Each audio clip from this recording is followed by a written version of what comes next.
Hi, congrats on finishing Module 1. We are 1/6 of the way through the course, so woohoo! Summer courses fly by. After each module, I'd like to give you a little bit of logistical feedback based on the work that you submitted. These are my success tips for continuing to be successful in the modules moving forward. This week, I want to give you tips in three specific areas: the readings, the visual discussions, and the weekly writing assignments. So, when it comes to the readings, the first thing that I want to say is the optional comprehension guide is your friend. So, I know that it's optional. You're not handing it in, you don't have to write answers. But if you are finding that the readings are difficult, if the readings are dense, that's the place to turn. I also really recommend making sure you read through that introduction in the module, which is going to help orient you to what it is that you're looking for in the readings to begin to think philosophically about them, right?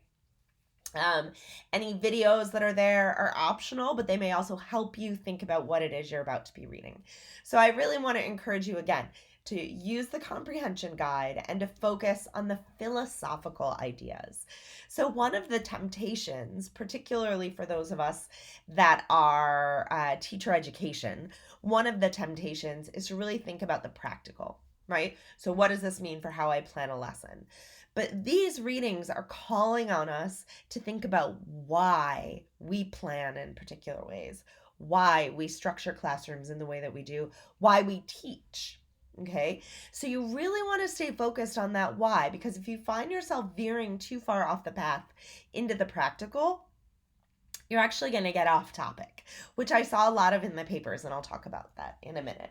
Okay, so readings, stay philosophical, use the reading guide, and make sure you do them all. Also, after you submit your comprehension assessments, based on what I see there and what needs clarifying, I then post a video, reading summary video. And so after you submit your reading assessment, you want to watch that because that's going to help you with your visual discussions and your weekly writing assignments. So, again, it's not required, but it's going to be helpful. Okay, 2, visual discussion posts. Remember, you have to do all the required posts to get all the points. So some folks just did their initial post with their images and they didn't respond to anyone. And so you won't get full points on the discussion that way. And honestly, the real meat of the discussion is in the response posts.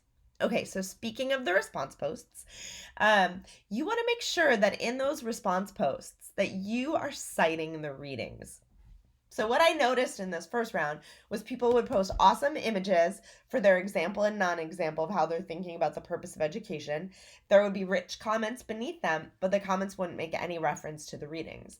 So the point of the visual discussion is that your visual images are just you. That's your chance to be like, here's what I personally think, right? And I'm going to represent that thinking in an image. Then the response posts are meant for you to say, okay, thinking about this week's readings, what would this week's authors have to say about this person's individual ideas? So, for example, a lot of you in your visual discussions, as your non example, posted something having to do with standardized testing or obedience or sitting in chairs. And almost no one in there, actually, I think no one, referenced Freire. And Paulo Freire would be the perfect person to talk about why that's a non-example of what education should be, right? That's a great demonstration of the banking approach to education. And a banking approach to education, as Freire tells us in chapter 1 of Pedagogy of the Oppressed, is oppressive. It's the antithesis of a humanizing education. It's a means of deadening the souls and deadening the brains of citizens so that they go along with an oppressive regime. Right? So if I were responding to someone's non-example with an image of standardized testing, I would want to make sure that I say this makes me think of Freire and what he had to say about banking and how this image is representing an oppressive form of education and thus is not an example of what you want education to be. I could do that using a direct quote, or I could do it using summary. Either of those are fine, but I need to directly engage with the readings in the visual discussion posts. Okay, lastly, the weekly writing assignments. Now, these are the hardest. You have a choice, remember, between a short form and a long form. And I'm going to say something about that in a minute because you have to approach them differently. But the first thing that I want to say regarding. No, my notes are going crazy. The first thing that I want to say regarding the weekly writing assignments is that these are as much about the readings as they are about the film.